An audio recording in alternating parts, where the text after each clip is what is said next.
Salut les sportifs, c'est Loïc de la Team Arou. On est ici sur le motocross de Saint-Jean-d'Angély en Charente-Maritime. Le dimanche 27 septembre, ici même derrière moi, va se tenir l'Insane Race, une course à obstacles. Donc on va être avec les organisateurs aujourd'hui, on va faire la reconnaissance. Ce parcours, ce circuit, vous le connaissez forcément. Il y a eu les championnats du monde de motocross, le motocross des nations. Il y a eu également une très grosse franchise internationale de course à obstacles qui est venue poser ces obstacles plusieurs fois. Et moi je peux vous dire une chose, l'Insane Race, ils ne sont pas venus ici pour faire de la figuration. Aujourd'hui on va faire la reconnaissance avec eux, on va leur poser quelques questions, savoir comment on va pouvoir se tenir dans ces conditions particulières. L'Insane Race, pour l'instant ça se profile bien, tous les voyants sont au vert. Allez, c'est parti.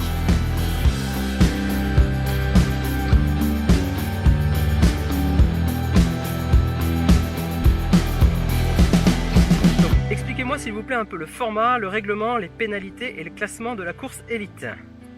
Donc pour les élites, on est parti sur un format 12 km hors portée. Pour le règlement, il sera strict et il sera fait respecter par les juges à chaque obstacle. Donc les obstacles, eux, étant obligatoires, les coureurs ont autant de possibilités qu'ils le veulent et qu'il est nécessaire pour le passer. Si toutefois le coureur considère qu'il n'arrivera jamais à passer l'obstacle, afin de ne pas le mettre hors classement, le juge prendra son numéro de dossard et il lui passera un bracelet Riesland au poignet. Et à l'arrivée, ce bracelet vaudra une pénalité de 5 minutes sur son temps de course global. Les pénalités étant cumulatives sur tous les obstacles.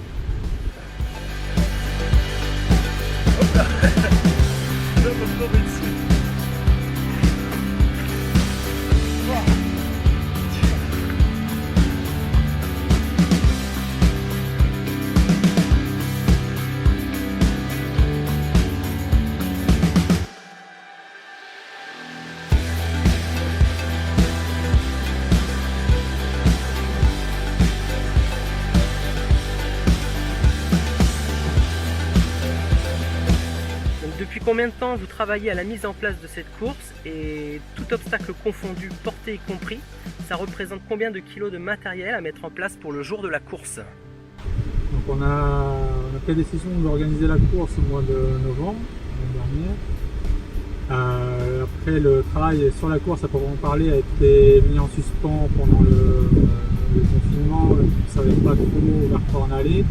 Là on a repris activement depuis le mois de juin sur la construction des obstacles, sur le tracé, le nettoyage, sur tout ce qui est organisationnel. Et donc voilà, les obstacles là, sont à l'heure actuelle quasiment terminés. Tout est prêt, ce qui représente pas loin de 20 tonnes de matériel à mettre en place la semaine précédant l'événement. Bientôt, la carabine laser. Ouais. On loue des carabines laser, c'est bientôt. Moi je suis le petit, ça, c'est jamais Couché, donc même principe que bientôt, il y a une cible avec 5 trucs à dégager. Et il y a 4 balles, il y a 2 tiers de bonus. C'est pas la balle? 3 balles. Non, c'est.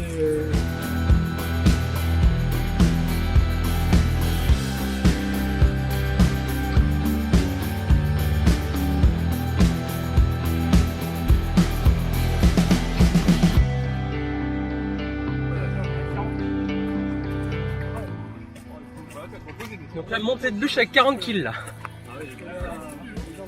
36 kg, ok, pour les hommes. Combien de kilos pour les femmes? 24 kg pour les femmes.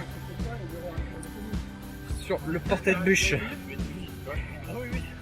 Je monte la moitié.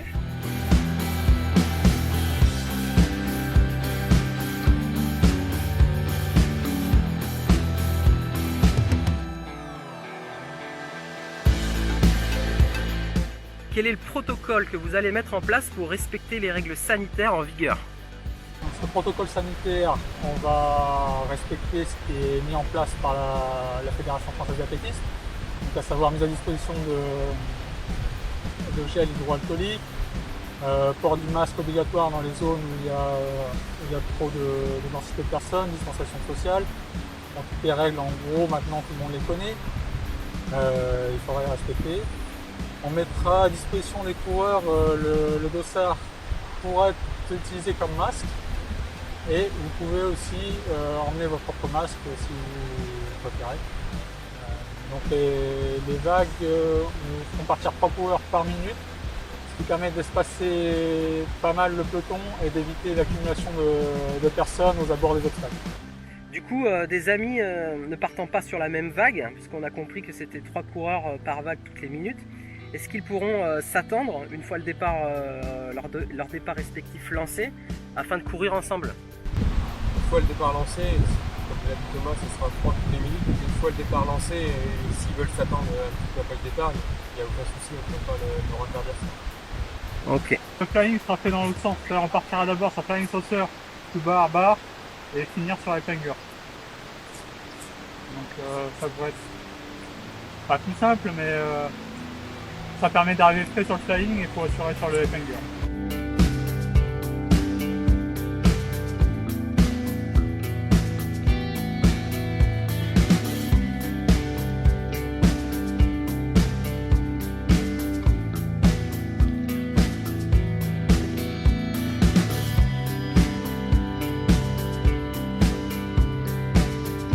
Il y aura 2 autres obstacles. Il y aura le pont de singe sur 11-12 mètres. Et en suivant, il y aura une ligne de 10 mètres d'anneaux. Donc les anneaux, il y en aura pas mal sur la ligne. Ça permet, vu que c'est commun aux loisirs et aux élites. Les 10 mètres, il y aura, je pense, 10 à 12 anneaux, très rapprochés. Et après, les loisirs sont... Parlez-moi un peu du type d'obstacles auxquels les coureurs pourront faire face et par qui ont-ils été fabriqués? Donc pour le côté obstacle, il y aura à peu près 2 sortes d'obstacles. Il y a tout ce qui est Ninja Warrior, ce qui est en suspension, tout, ce qui est derrière nous par exemple. Et après il y a tout ce qui est parcours militaire, il faut ramper, porter des bûches, passer par-dessus des murs, des choses de ce style. Et tous les obstacles en intégralité ont été fabriqués par Insane January, Thomas qui est à côté de moi. On se retrouve sur un autre pôle où il y a 3 obstacles. Vous aurez en premier un grand filet à passer, filet vertical classique. Ensuite, on aura des planches militaires qui seront installées en suivant. Donc les miennes, pas les trucs faciles. En haut, il y aura un multi-rig technique. Comment il est ce multi-rig? Sur normalement 6 mètres, vous aurez du classique, ça devrait être nunchaku et boule, quelque chose dans le ton, quoi. En cas d'annulation, que se passe-t-il pour les coureurs qui se sont inscrits? Donc en cas d'annulation, ce qui est aujourd'hui assez peu probable, la réponse est simple, tous les coureurs seraient intégralement remboursés.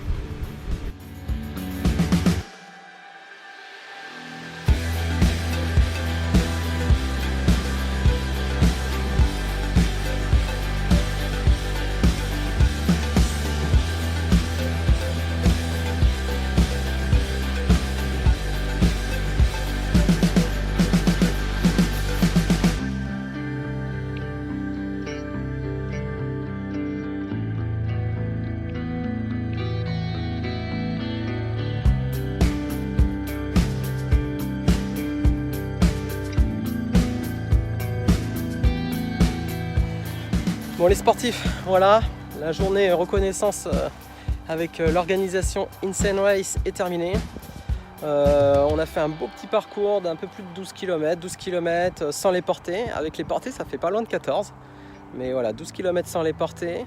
Vraiment un très beau parcours technique, vraiment des très belles singles pour les amoureux des parcours trail. Plus bien évidemment tout ce joli parcours sur le circuit célèbrement connu de motocross de Saint-Jean-d'Angély. Les obstacles, c'est vraiment du très lourd. Il y en a déjà 3 ou 4 structures qui sont posées sur le parcours.